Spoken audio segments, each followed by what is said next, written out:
শিয়াল ও বকের গল্প।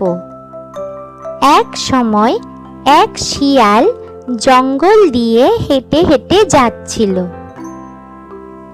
হাঁটতে হাঁটতে সে হঠাৎ দেখে তার সামনে একটা হাড় পড়ে আছে। তার হাড়টা দেখে ভীষণ লোভ লাগলো খেতে। সে তখন হাড়টা মুখে নিয়ে খেতে লাগলো। খেতে খেতে হঠাৎই শিয়ালের হাড়টা গলার মধ্যে আটকে গেল। বাবা রে বাবা, হাড্ডিটা আমার গলায় ফেসে গেল। এটা আমাকে কোনোভাবে বের করতেই হবে, নালে আমি বাঁচবো না আর।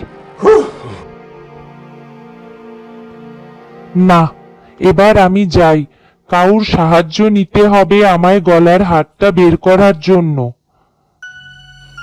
এই বলে শিয়াল হাঁটতে থাকলো আর খুঁজতে লাগলো কে তাকে সাহায্য করবে হাড় বের করে দিতে।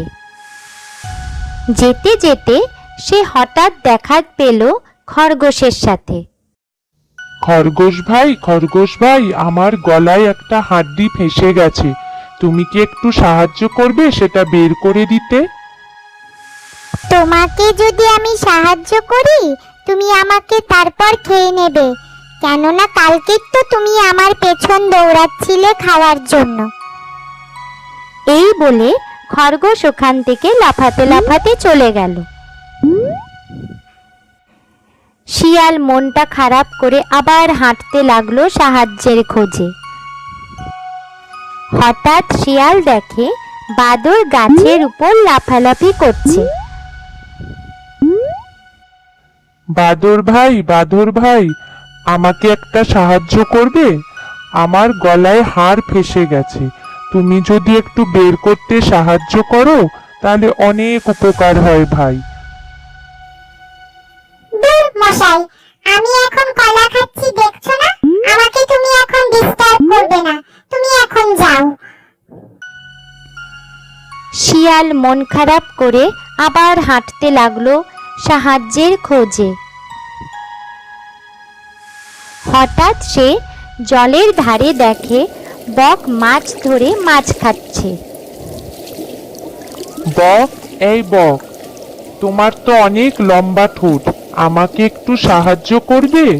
আমার গলায় একটা হাড় ফেসে গেছে, যদি তুমি বের করে দাও তাহলে আমি তোমাকে মাছ ধরতে সাহায্য করব। এটা শুনে বক শিয়ালকে বলল, এটা তো খুবই সহজ কাজ, এসো সামনে, আমি এক্ষুনি তোমার গলার থেকে হাড়টা বের করে দিচ্ছি। শিয়াল বকের সামনে মুখটা হাঁ করলো আর বক শিয়ালের মুখ থেকে হাড়টা বের করে দিল। আমি তোমার গলার থেকে হাড়টা বের করে দিয়েছি, এবার আমাকে মাছ ধরতে সাহায্য করো। তোর তো কম সাহস না দেখছি বক, তুই যে এখনো বেঁচে আছিস সেটাই তোর ভাগ্য।